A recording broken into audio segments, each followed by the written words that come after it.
Martin Vosburgh, born in 1738 and died in 1801.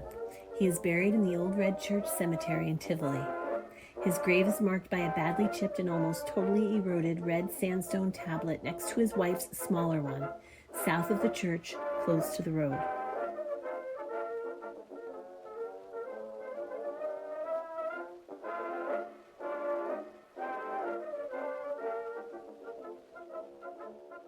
Martin Vosburgh was of Dutch heritage, the son of Jan Vosburgh and Cornelia Knickerbocker, who christened him just over the county border in Linlithgow in July of 1738.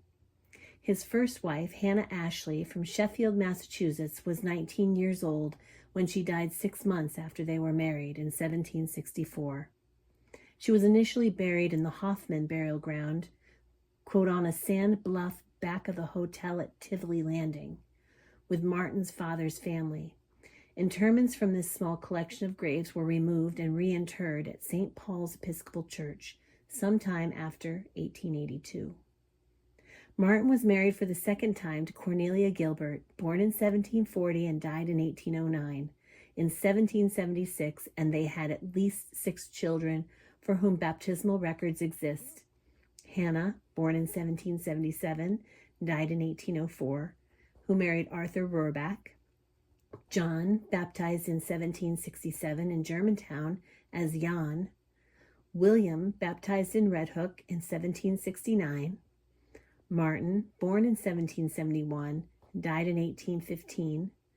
Ebrahim, baptized in 1780 in Germantown, may also have gone by Benjamin.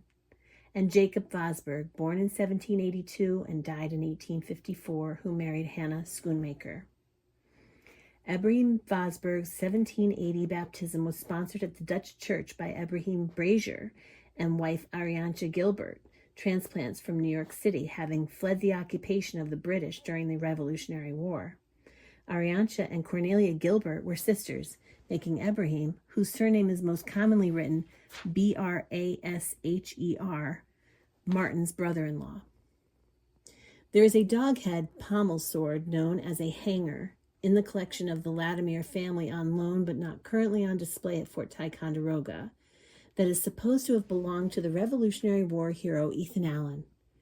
This fact would seem utterly unrelated to our subject, except that Martin was also involved in the Revolution, having fought with the 6th Duchess militia, and that this particular sword's scabbard had silver bands around it inscribed with Ethan Allen, E. Brazier Maker, New York, and Martin Vosburgh, 1775. The scabbard was documented in the late 19th century, but was apparently lost in a fire from which only the sword was saved. Brazier was a famous gold and silversmith of the era who created various pieces and is now most famous for the Brazier doubloon, a rare gold coin. He was known to mount blades for Revolutionary War soldiers with decorative hilts. One of his pieces is in the Mabel Brady Garvin collection at Yale, on which pommel is engraved Petrus Wynkoop, Jr., made for Wynkoop, an ensign in the Ulster County Militia. Did Martin Vosburgh 1775 mean that the sword was originally his? Vosburgh outlived Allen by more than a decade, so it seems odd that a sword possibly made for Vosburgh in 1775 would go to another man in his lifetime. Was this engraved long after the war for some other honorary reason? Did Vosburgh help fashion the piece? Did he work with his brother-in-law in the silversmithing trade? Did he help fund the work and was listed like a donor? Our research could not clarify any of these questions, and as Matthew Kegel, Ph.D., the curator of Fort Ticonderoga, points out, something doesn't add up, and without the scabbard to actually see, there isn't a lot more to go on. An 1893 newspaper article about the sword's provenance unfortunately sums it up. Why this name appears, no one knows.